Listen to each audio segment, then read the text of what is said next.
नमस्कार. कालपासून आपण नवीन मोहीम राबवली. सभा घेतल्याच्यानंतर बांधवाशी चर्चा करता येत नाही, म्हणून आम्ही प्रत्यक्ष जरा संवाद साधायचं ठरवलं आहे. म्हणून काल धाराशिवपासून पश्चिम महाराष्ट्र सुरू केला आहे. आज आम्ही सोलापूर जिल्ह्यामध्ये, उद्या सांगलीला आहे 7 तारखेला, 8ला मला वाटतं फलटण, 9ला भोर पुणे जिल्ह्यातलं, आणि 10 तारखेला अहिल्यानगर, असा पूर्ण पश्चिम महाराष्ट्र. कारण परवा आम्ही नाशिक जिल्हा पूर्ण घेतला आहे. तर मराठा समाजाशी चर्चा करून 29 ऑगस्टला मुंबईला सगळ्यांनी जायचं ही तयारी पूर्ण चालू आहे.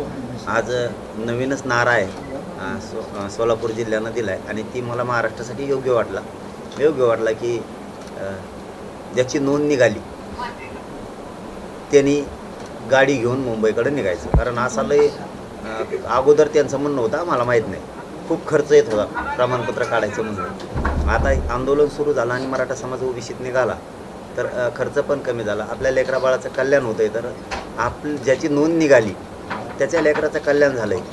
पण आता आपले दुसरे मराठा समाजाच्या आरक्षणात राहिलेले लेकरं पण आपलेच आहेत. त्यांच्यासाठी नोंद निघाल्या माणसांनी सुद्धा गाडी घेऊन जायचं, एका नोंदवाल्यांनी एक गाडी घेऊन जायचं. आणि दुसरा एक नारा आहे, एक घर एक गाडी, एक घर एक गाडी, हाही नारा सोलापूरनं ठरवला आहे. काय कौतुक करावं सोलापूर जिल्ह्याचं. हे सकाळी 10 वाजल्यापासून मी उभा आहे, आणखीनही गर्दी हटायला तयार नाही आहे. आणि मीडियासमोर बोलणं बाबा सोपं नाही. मीडियाला जर म्हणलं ना लय गर्दी होती, तुफान फुल चिरफाड करीत असते. त्यामुळे खरंच बोलावं लागतं. आणि मीडियाचे बांधव सकाळपासून बघतायत, तुमच्यापाशी खोटं नाही बोलतायत. फुल्ल गर्दी झाली. मला तर वाटलं सभाच झाली आता, कारण मी सकाळपासून उभा आहे. आता किती वाजलेत माहीत नाही, मला 12-1 वाजला असं. आता 12:30-1 वाजला आहे, म्हणजे 2.5 घंटे झाले लगातार बैठका सुरू आहेत. एक झाली की एक झाली की 8-9 तर बैठका आत्तापर्यंत झाल्या असत्या. ही नारा चांगला आहे, महाराष्ट्रातल्या मराठा समाजासाठी सुद्धा चांगला आहे की एक घर एक गाडी. म्हणजे ज्याच्याकडे 4 व्हीलर आहे त्याने 4 व्हीलर, आणि ज्याच्याकडं मोटरसायकल आहे त्याने मोटरसायकल, ज्याच्याकडे मोठी गाडी त्याने मोठी घ्यायची, आणि ज्याच्याकडे बारकी गाडी मोटरसायकल त्याने मोटरसायकल घ्यायची. ट्रॅक्टर असलं तर ट्रॅक्टर घ्यायचं. म्हणजे एकदम सोपी प्रक्रिया आहे. रिक्षा असला तर आपण आपला रिक्षा घ्यायचा, ट्रक असेल तर आपण आपली ट्रक घ्यायची, टेम्पो असेल तर टेम्पो घ्यायचा, आपल्याकडे जे वाहन असेल, कॅन्टर असलं तर कॅन्टर घ्यायचा. ही एकदम सोपी मोहीम आहे की एक घर एक गाडी. महाराष्ट्रातल्या मराठा समाजालाही सोलापूर जिल्ह्यातून जाहीरपणानं आवाहन करतो, अंतिम लढाई, आरपारची लढाई, अत्याशी विजय होणार आहे. भूतोना भविष्याचं रेकॉर्ड ब्रेक मराठी मुंबईत घुसणार आहेत. असं पुन्हा मराठ्यांचा दुसरा समुद्र कधीच बघायला मिळणार नाही, तो 29 ऑगस्टला बघायला मिळणार आहे.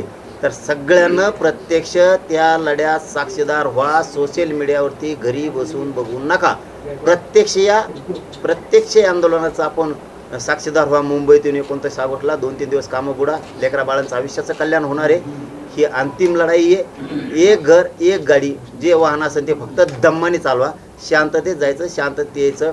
आरक्षणाचा विजय मिळाल्याशिवाय वापस फिरायचं नाही. कुणी जाळपोळ दगडफेक करायचं नाही, गाड्या दम्माने चालवायच्या.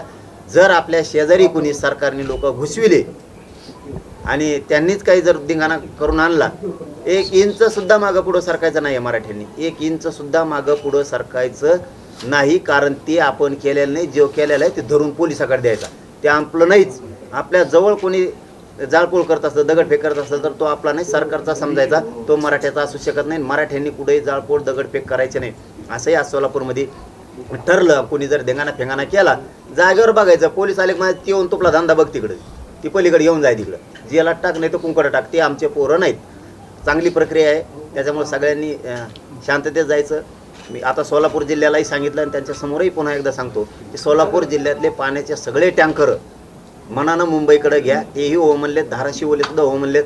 कारण मी 5,000 टँकर घ्यायचं म्हणतोय. आता मी कुठून घेणार? समाजाने घेतले तर ते येणार. त्याच्यामुळे समाजाने ते घ्यायच्यात. आणि डॉक्टर बांधवांनी सुद्धा, सगळे डॉक्टर पोरांच्या सेवेसाठी या आंदोलनातला महत्त्वाचा घटक डॉक्टर आहे.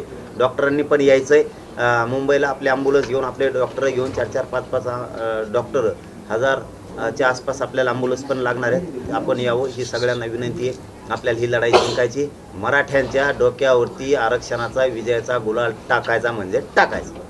आंदोलनासाठी आपण किती वाजता, कुठल्या दिवशी मार्गस्थ होणार आहे, कसं असणार आहे आराखडा?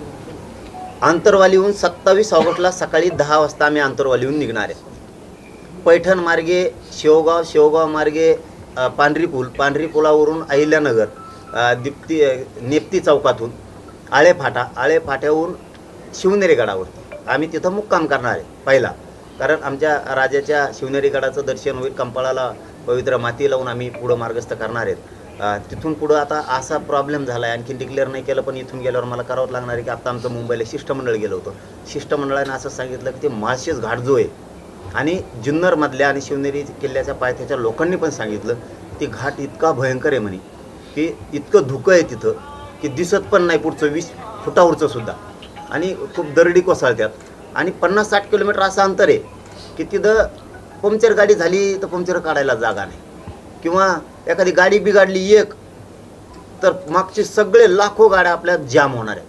कारण तिला उचलून बाजूला ठेवू पोरं म्हणले तर जागा पण नाही बाजूला ठेवायला. लोटीत नेवा पंक्चर झाली गाडी तरी नाही, कोणाला चहा प्यावासा वाटला, नाश्ता करावा वाटलं तर वाटाने काहीच नाही आहे. मग ते हाल होऊ शकतात आपल्या लेकरांचे. म्हणून काहींचं म्हणणं आहे आमच्या गेलेल्या शिष्टमंडळाचं आत्ताच्या मुंबईच्या की शिवनेरीचा पहिला मुक्काम आपलं काही कटत नाही आणि किलोमीटर पण वाढत नाही, 17 किलोमीटर वाढतं आहे असं म्हणणं आहे, फक्त कल्याण कटतं आहे. तर आपण असं करूयात की शिवनेरी गडाचा मुक्काम करून चाकणला जाऊ, राजगुरू मार्गे चाकण खेड मार्गे, आणि तिथून पुढं तळेगाववरून लोणावळा, वाशी, चेंबूर आणि आझाद मैदान. म्हणजे असं गेलं तरी आम्हाला माळशेज घाटातून कल्याणला जायला लागतं आणि कल्याणहून वाशीला जावं लागतं, आणि इकडून सुद्धा फक्त कल्याण कटतंय. चाकण मार्गे गेलं तर बरं राहील. तरी आता इथून गेल्यावर मी विचार करेल, पण शक्यतो जर पोरांचे हाल होणार असले तर मार्ग मात्र शिवनेरीपर्यंत बरोबर, तिथून पुढं मात्र चाकण मार्गे लोणावळा मार्गे टाकावं लागणार. दादा, आरक्षणाच्या बाबतीत सरकारकडून सुरू असलेली चालढकल आणि अशा परिस्थितीमध्ये स्थानिक स्वराज्य संस्थांच्या निवडणुकांची घोषणा निवडणूक आयुक्तांनी केलेली आहे. दादा, हे निवडणुकाच्या बाबतचं आलं म्हणून आम्ही आंदोलन कधी करत नाही, एक सांगतो. कारण हे सोलापूरची ही जी बसलेली टीम आहे यांनाही माहिती आहे की महाविकास आघाडीचं सरकार असताना सुद्धा साष्ट पिंपळगावला 1 वर्ष आंदोलन सुरू होतं. मी सरकार म्हणून काम नाही करत, माझ्या गरिबाच्या वेदना बघून काम करतो. त्याच्यामुळे ते निवडणुका फेवणुकाचं मला नाही त्याच्यात. आपली भूमिका काय असणार त्याच्याबाबत? म्हणजे स्थानिक स्वराज्य निवडणुका आता कसं काय सांगा, आता कसं काय सांगा ना, आताच नाही आपली एक सांगा. पोस्ट करते की जो नेता आंदोलनामध्ये सहभागी होणार नाही त्याला आपण पाठिंबा द्यायचं नाही, असं आपली एक पोस्ट करते. काय चुकीचं आहे समाजाचं? काय चुकीचं आहे? समाज जो पोस्ट फिरवतो काय चुकीचं आहे? उदाहरणार्थ आता मी सोलापूरला सकाळी पण सांगितलंय, आत्ता पण सांगतो, महाराष्ट्राला पण सोलापूर जिल्ह्यातूनच सांगतो, सोलापूर जिल्ह्यासह महाराष्ट्राला तुम्ही सगळ्या ग्रामपंचायत सदस्याला घरी जाऊन सांगायचं आणि फोन करून सांगायचं मुंबईला चला. सगळ्या सरपंच, आजी माजी सरपंचांना पण सांगायचं मुंबईला चला. नगरसेवक, जिल्हा परिषद सदस्य, पंचायत समिती सदस्य, आजी माजी, सभापती, जिल्हा परिषदचा अध्यक्ष, यांना सगळ्यांना सांगायचं आहे, महापौर, नगराध्यक्ष यांना की मुंबईला चला. आमदार, खासदार, मंत्री, माजी आमदार, माजी खासदार यांना सांगायचं मुंबईला चला. कारण तुम्हाला मोठं करताना आम्ही झटतो. तुमचे लेकरं बाळ मोठे होते, तुम्ही मोठे होतात, तुमच्या डोक्यावर आम्ही रात्रंदिवस प्रचार करून गुलाल टाकतो, डोळे फोडतो.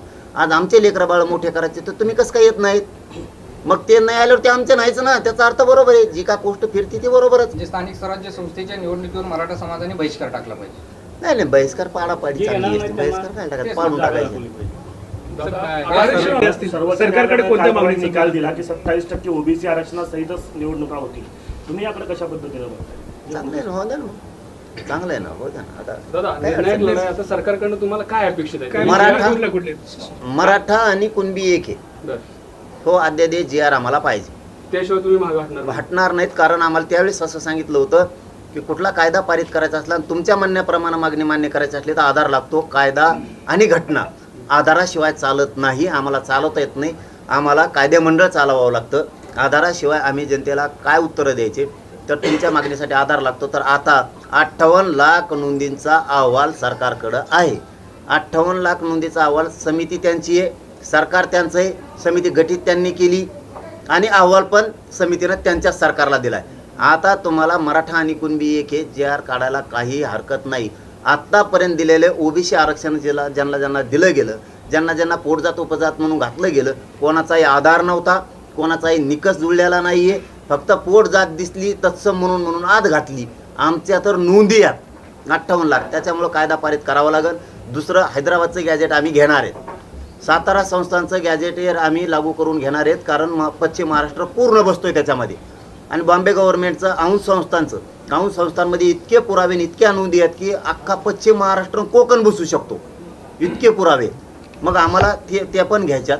म्हणजे मराठा आणि कुणबी एक आहे, ते तिन्ही गॅजेटेर सगळ्या सोयऱ्याची अंमलबजावणीसुद्धा आम्ही यावेळेस घेणार आहेत, अधिसूचना काढली. राज्यातल्या सरसकट गुन्हे मागं घेण्याचा शब्द त्यावेळेस सरकारनं दिला होता. मराठा आरक्षणासाठी आत्महत्या केलेल्या बांधवांचे काही आर्थिक मदत त्यांची राहिली, त्यांच्या सरकारी नोकऱ्या राहिल्यात, अशा 8-9 मागण्या आहेत ना आम्ही सरकारकडे दिलेल्या, त्यांच्या त्या पाठ झाल्या. आता तुम्हाला काय सांगावं, त्याच्यामुळे त्या पुऱ्या घेणार आहेत. त्याशिवाय मी मुंबई सोडित नसतो आणि मराठी यावरील सोडित बी नसतात. आणि इतके मराठी पहिल्यांदाच मराठ्याला बघणार आहेत, फक्त आडवं चालायचं नाही. फडणवीस साहेब, याच्या आधी आपण मुंबईकडे माघार तिथून आपण आलात ठाण्यामधनं वगैरे, त्याच्यानंतर आता पुन्हा मुंबईकडे कूच करताय, पण यावेळेस पुन्हा परत येण्याचे काही चान्सेस आहेत? पुन्हा कोणी समजूत काढण्याचा प्रयत्न केला, कोणी तुम्हाला आश्वासन दिले की परत फिरा, त्यावेळेस काय निर्णयाची भूमिका असते? नाही दादा दरबारी नसतं होय ते एकदा झालं असतं. काय असतं, फसवणूक झाली असं वाटतं तिथं बोलून? हा मग झाली नाही तर काय असतं, प्रत्येक वेळेस माणूस काहीतरी एखाद्या समाजाची, मोठ्या समाजाची जबाबदारीनं आपल्याला काम करायचं असतं, त्यावेळेस विचारपूर्वक मला पावलं उचलायला लागते. काही वेळेस 4 पावलं मागं सरकून पुढं सरकून समाज जिंकायचा असतो. ताठरपणाच्या आडमुठ्याच्या भूमिका जाऊन मला माझा समाज संपवायचा नाही आहे.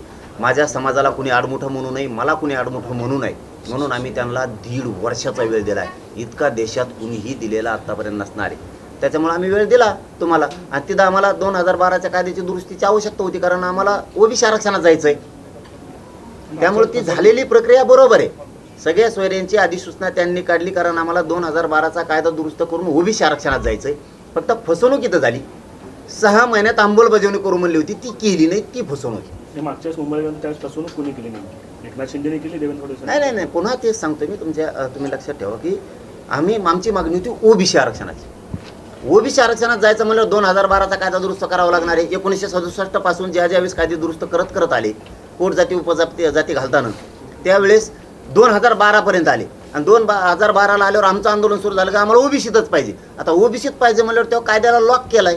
ते कायदा तर आम्हाला दुरुस्त करून लॉक तोडून तर आज जावं लागेल. त्याच्याशिवाय आम्हाला पर्याय नव्हतं, वाटच नाहीये ओबीसी आरक्षणात जायची. मराठ्यांनी जे 75 वर्षात होत नव्हतं ते मुंबईत जाऊन वाशीत एका दिवसात लॉक तोडलंय. ते जर ते टिकणार नाहीये, ते जर चुकीचं आहे सगळ्या सोयऱ्यांचं, तर मग छगन भुजबळ विरोध कम करते सगळ्या सोयरीची अंमलबजावणी करू नका म्हणून. ते जर टिकणार नाही ना, मग विरोध कशाला करायचा? यांची सगळ्यांची 100-150 जणांची एक टोळी होती की सगळ्या सोयऱ्याची अधिसूचना काढली, तिची अंमलबजावणी करायची नाही. त्याच्यावर हरकती मागितल्या तर कशाला हरकत दिल्या मग यांनी? ती कायदा टिकणार आहे, कारण ती विशेष मागासवर्ग, मागास प्रवर्ग, मागास वर्गांसाठी ज्या ज्या ओबीसीच्या जातीत त्यांचे सगळ्याचे सोयरे जाणार आहेत, नुसते मराठीचे नाही. म्हणून तो कायदा टिकणार आहे आणि तो टिकतोय सुद्धा. तो कुठं जात नाही. आणि मी एकट्याने नाही केला तो. तिथं हायकोर्टाचे वकील होते, तिथं मराठ्यांचे अभ्यासक होते, आरक्षणाचे कायद्याचे अभ्यासक होते, घटनेचे अभ्यासक होते, आमचे सगळे समन्वयक तिथं होते. सगळ्यांनी ठरवलं हे बरोबर आहे का. आणि त्याच वेळेस मी 3:30-4 वाजता पाठ जाऊन सांगितलं की ओके टिकणार आहे. त्याच्यामुळे कोणाला काय म्हणायचं म्हणू द्या, समाजाचा माझ्यावर विश्वास आहे. महासमाज ती पहिल्यापासून पाठीलाच कोण दिलंय, आमच्या पाठीलाच कोण दिले. आम्ही काय मागायला लागलो का कोणीतरी उठतो आणि आम्ही काय महत्व देत नाही तेवढं. अनेक किती काय येतं किती काय विद्यार्थ्यांचे जाते. प्रमाणपत्र मिळालं दादा, अनेक विद्यार्थ्यांचं मुंबईची स्थिती ही फार मोठी भयानक असणार आहे. सगळे लोक तिथे येणार आहेत. म्हणजे त्या परिस्थितीची म्हणजे भूमिका तुमची कशी असेल काय? म्हणजे मुंबई बंद पडण्याची शक्यता दाट आहे जर का राज्यभरातून मराठा समाज आला. लोक गेल्यावर बंद नसतं पडत, तर सुरू राहतं. बंद नाही पडत, सुरू राहतं. शोभा येते शहराला, मार्केटला शोभा येत असते. उलट माणसंच नाही गेल्या, नुसते डांबरीच राहिले, त्याचं कुत्री झिंडते नुसती. माणसं गेल्यावरती शहराला शोभा येते, शहर उठून दिसतं, गोंडस असं गोड चांगलं दिसतं सुंदरपैकी. माणसं सगळे येतात तिथं, काळे बेंद्रे लाल पिवळे कसे बी येतात लांबून तिकडून, ते पांढरे. आम्ही काय आमचीच मुंबई, आम्हाला रोग आला काय जायला मुंबईत कमून नाही येऊन द्यायचं? आम्ही काय वाईट करतो का? आमची मुंबई आमचं राज्य आहे, न्यायासाठी तिथं चाललो, आमची राजधानी आहे. आम्ही फक्त न्यायासाठी चाललो, आम्हाला काय येऊन द्यायचं नाही का? आम्हाला बघायचं आहे मुंबई कशी असती, मंत्री कसा झोपवतो, कोणत्या गादीत असतो, कुठं काय करतोय काय नाही, बंगला कसा आहे, मंत्रालय कसलं आहे, तिथले रेल्वे कशा पळतात, इमान खालून पळतं वरून पळतं. आम्ही बघितलं नाही पाहिजे का बाबा? बघून ना आमची मुंबईतली किती सुधारणा झाली जगाच्या पाठीवर आमच्या मुंबईची. आम्ही बघितलं पाहिजे बिस्किट कसं निघतं, ती बैल कसा आहे ते झाला देऊ, ते काय का हा ती मार्केटचा कोणत्या. आम्ही बघून ना आमचे लेकरं बाळ खेळ्यात मरेच बरे येईल त्यांचं काम करू करू. एखाद बार आपलं किती उच्च दर्जाचं शहर झालंय जगाच्या पाठीवरती, बघितलं पाहिजे. पोरांना बघायला तर न्याय देण्याची ती एक भूमी आहे. आम्ही न्याय घेणार आहेत, मुंबईत जाऊ. प्रश्न असा आहे की राजा मोरे नावाच्या एका दिग्दर्शकाने मराठी चित्रपट काढलाय खालिद का शिवाजी. या चित्रपटाच्या बाबतीमध्ये असं म्हटलं जातं की इतिहासाचं विद्रूपकरण केलं जात आहे चित्रपटाच्या माध्यमातून आणि त्याच्यावर बंदी घालावी. सिनेमामध्ये एकंदरीत 11 मुस्लिम मावळे शिवाजी महाराजांचे अंगरक्षक होते आणि शिवाजी महाराजांच्या सैन्यामध्ये 35% मुस्लिम होते आणि शिवाजी महाराजांनी रायगडावरती मस्जिद बांधली असा एकंदरीत सिनेमात परिचय दिला जातो. याकडे कसं पाहतात? नाही ते काय मला मी बघितलंच नाही त्याच्यामुळे त्याच्यावर काय बघू. नाही, त्याचा मी trailer सध्या बघितलं वादाच्या त्याच्यावरती काय चुकीचं असलं तर चालणार नाही. पण ते मला बघितलंच नाही आपण ते काय आहे ते आधी स्टेटमेंट द्यायचं. मी कशावर बी काही बोलत नाही बळच म्हणजे आपण मी ते बघितलं नाही आणखी आम्ही बघून घेतो ते काय काय नाही व्हा त्याचं जे सत्यता असेल ते बघितल्याच्या नंतर मूर्त लागेल आणि सरकार तुमच्या आंदोलनाला यश आता दखल घेईल असं वाटतं. सरकारकडून काय तुम्हाला निमंत्रण वगैरे आहेत का 29 ऑगस्ट संदर्भामध्ये? नाही मी निमंत्रणाचे दादा वाट नाही बघत कधी. मी माझ्यावर माझा आत्मविश्वास आहे लढण्यावरती आणि माझ्या समाजावरती मला आत्मविश्वास आहे की आम्ही लढाई जिंकतो. जो माणूस ठरवून आंदोलन करतो ते कधीच यशस्वी होत नाही. आपल्याला आपली कुवत माहीत पाहिजे, आपण किती पाण्यात येत हे आपल्याला माहीत पाहिजे. आपला समाजावरती आपला आत्मविश्वास आहे. माझा समाज येतो आणि आम्ही लढाई जिंकतो. 75 वर्षातली न जिंकणारी लढाई मराठ्यांनी एका वर्षात जिंकवली. 58 लाख नोंदीमध्ये 3.25 करोडपेक्षा जास्त मराठी आरक्षणात गेलेत आत्मविश्वासाच्या जोरावरती. तो माझ्याकडे येतो का, मला भेटतो का, मग अंधारातून सांगतो का, असला धंदा नाही. एक बी फोन नाही आपला त्यांना, एक पण भेटायला येतो का म्हणून एक बी. शिष्टमंडळ तुम्हाला चर्चेला तर वारंवार मंत्री येतात आंदोलन सुरू झाले की 27 तुमच्याकडे. ऑगस्टच्या आत सगळी अंमलबजावणी केली तर एकदा अंतरवाली सोडली की मंत्री नाही फंत्री नाही ना काही नाही ना काही नाही. मी विचारित नसतो मग मुंबईतच जात असेल. पोरं माझ्या आधी 2-4 दिवस जाणार आहेत मुंबई. काय बोलू? लोकसभेतले खासदार आहेत किंवा विधानसभेचे तुमच्याकडे निवडून आलेले आमदार आहेत जे तुमच्या उपद्रव मूल्य असेल किंवा उपयुक्तता मूल्यामुळे असेल त्यांना काय नेमकं आव्हान करावं जे समाजातील आहेत किंवा समाजाच्या बाहेरचे? नाही, राजकारण हा भाग वेगळा आहे आणि समाजाच्या लेकरांच्या अस्तित्वाचा विषय हा वेगळा आहे. त्याच्यामुळे सगळ्यांनाच आव्हान आहे सगळ्याच पक्षातल्या मराठ्यांना की तुम्ही मुंबईला चला, लेकरा बाळांचं वाटोळं करू नका. तुमचे लेकरच तुम्हाला एक दिवस शाप शिवाय देते. माझा शब्द लक्षात ठेवा. कारण पोरं तुम्हाला विचारणार आहेत बाबा तुम्ही सत्तेत होतात, माझ्या भविष्याचा प्रश्न होता, माझ्या शिक्षणात नोकरीचा प्रश्न होता, तुम्ही मुंबईला गेला नाहीत, आमचं वाटोळं केलं. त्याच्यामुळं विरोधी पक्ष असो किंवा सत्ताधारी असो सगळ्याच मराठ्यांना आरक्षणाची गरज आहे. शाप शिवाय लेकरांच्या खाऊ नका. लेकरा बाळांना भविष्यातून मोठं करण्याच्या मागं लागा.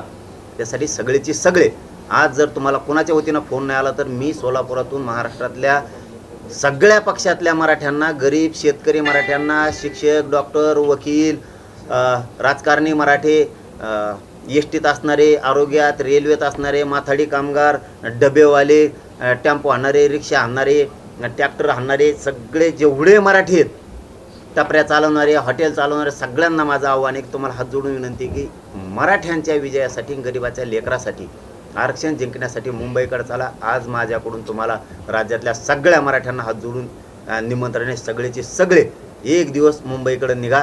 फक्त तुम्ही एकच दिवस या. मराठ्यांना आरक्षण मिळवून देण्याची जबाबदारी आमची. पाटील साहेब तुम्ही